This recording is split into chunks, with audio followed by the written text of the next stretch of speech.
তমলুকের পর এবার দেখাবো রায়গঞ্জের ছবি। প্রাক্তন তৃণমূল কাউন্সিলর গ্রেফতার, ব্যবসায়ী শ্লীলতাহানি মারধরের অভিযোগ ধৃত রায়গঞ্জের ২৬ নম্বর ওয়ার্ডের প্রাক্তন তৃণমূল কাউন্সিলর।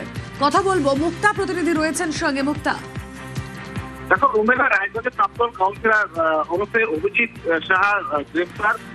অভিজিৎ শাহকে গ্রেফতার করলো রায়গঞ্জ থানা পুলিশ। মহিলা ব্যবসায়ীকে শ্লীলতাহানি এবং মারধরের অভিযোগ বেশ কিছুদিন আগের রায়গঞ্জের দেবীনগরের ১৬ নম্বর ওয়ার্ডের যে প্রাক্তন কাউন্সিলর বাপি দাস ছিলেন, যে তাদেরকে মারধর করায়, দোকান ভাঙচুর এবং যে হপ্তা তোলা চেয়েছিল সে হপ্তা না দেওয়ার অভিযোগে কিন্তু সে দোকান ভাঙচুর করা হয়। তারপর শ্লীলতাহানি করা সেই অভিযোগ রায়গঞ্জ থানায় লিখিত দায়ের হয়। তারপরে কিন্তু আজ রায়গঞ্জ থানা পুলিশ তাকে আটক করে এবং আজ তাকে রায়গঞ্জ জেলা আদালতে তোলা হয়। কারণ দীর্ঘদিন থেকে ওই এলাকায় তিনি দাপিয়ে বেড়াচ্ছিলেন এবং বিভিন্ন সঙ্গে তোলাবাজির সঙ্গে যুক্ত এবং বিভিন্ন সাধারণ মানুষের সঙ্গে মারপিট গন্ডগোলে জড়িয়ে থাকতেন এই ১৬ নম্বর ওয়ার্ডের প্রাক্তন কাউন্সিলর। একাধিক অভিযোগ কিন্তু রায়গঞ্জ থানায় এসেছিল।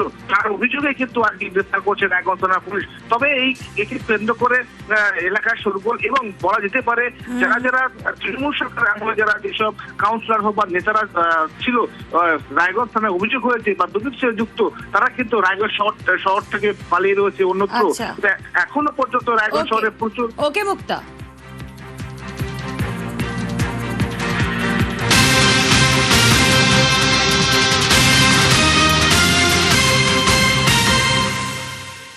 আর এবার বিজেপি সমর্থকদের মারধরের অভিযোগ। বীরভূমের দুবরাজপুরে গ্রেফতার তৃণমূল নেতা, পঞ্চায়েত সমিতির সহসভাপতি স্বপন মণ্ডল ধৃতের ছেলেকেও গ্রেফতার। সদাইপুর থানার পুলিশের কি অভিযোগ?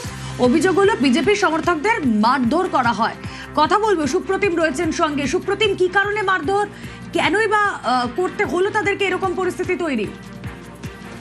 দেখো, গতকাল যে ঘটনা ঘটে সেটা হচ্ছে বীরভূমের দুবরাজপুরের সদাইপুরের হাজিরাপুরে একটি পুজোকে কেন্দ্র করে সেই ঘটনার সূত্রপাত এবং সেখানে বিজেপির কর্মী সমর্থকদের অভিযোগ যে এই যে তৃণমূল নেতা, যে দুবরাজপুর পঞ্চায়েত সমিতির সহসভাপতি এবং তার ছেলে দীপাঞ্জন মণ্ডল, যে পেশায় সিভি ভলেন্টিয়ার, এবং তারা কিন্তু সেই বিজেপি কর্মী সমর্থকদের মারধর করে এবং এই ঘটনার পরে কিন্তু সদাইপুর থানার পুলিশ আসে এবং ঘটনাস্থলে এসে পরিস্থিতি সামাল দেয় এবং দুজনকে পুলিশ তখন নিয়ে যায় গতকাল রাত্রেবেলায়। এবং একটা সকালবেলায় তাদেরকে গ্রেপ্তার করা হয় এবং তাদের দুবরাজপুরে যে হাসপাতাল আছে সেখানে তাদের স্বাস্থ্য পরীক্ষা করা হয় এবং আজকে তাদেরকে শিউরি আদালতে তোলা হলে সদাইপুর থানার পুলিশ 7 দিনের পুলিশ হেফাজত চাইলে 4 দিনের পুলিশ হেফাজতের নির্দেশ দেওয়া হয়েছে।